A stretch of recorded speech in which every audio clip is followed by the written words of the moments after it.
We're going to put a spin on classic hummus. Joining me now, we have Allie Stevens. She's with Seasoned to Taste. And instead of the regular ingredients, we're going to go with a lot of green ingredients. Tell us about this and how you're switching it up. Right, it's just nice and fresh. It gets away from the beans and the tahini, so it keeps it light and fresh, and you can use all the beautiful bounty of herbs and fresh vegetables that are coming out right now. Okay. What's interesting is we're using peas then kind of instead of the garbanzo bean. Exactly. So peas and the arugula, and then some beautiful, nice, fresh herbs. These all came from my garden. So we've got an array of different herbs that we'll put in there today. And then miso paste instead of your tahini, and a little bit of olive oil just to bind it together. Okay, perfect.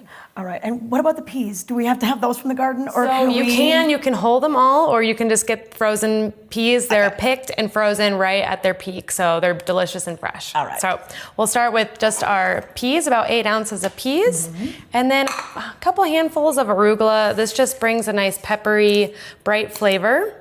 And then the herbs today, we have some parsley, tarragon, mint, basil, oregano, whatever you have, anything that you particularly like, add it in there. Kind of like everything but the kitchen sink. We're all putting it in there. And then our miso, it's a soybean paste, so just a couple ounces of that. And then some olive oil, a couple tablespoons.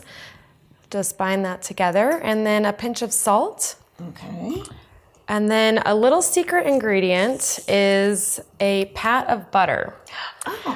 This is used to keep it nice and green.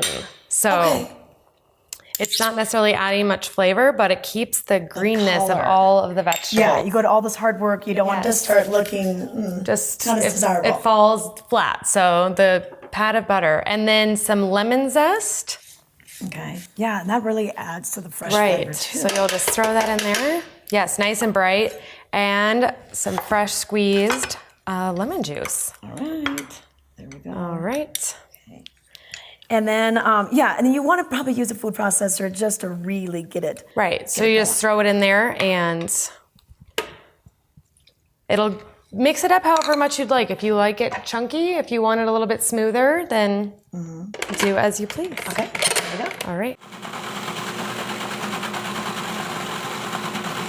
And there you have it. So you have this nice, beautiful, fresh, green hummus. And so we have a couple things we can do here with it.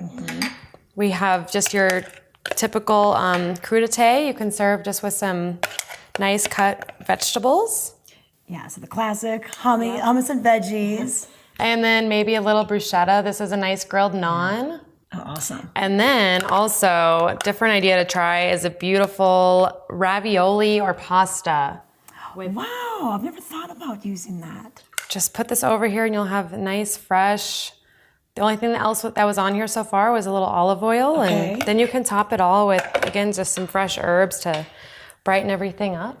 Maybe some fresh radish. If you're kind of tired of your normal hummus routine, try this out. This is awesome. It's beautiful and fresh. So enjoy. Enjoy. All right. Thanks for sharing your bountiful garden with us today. Of course. Okay. Thanks.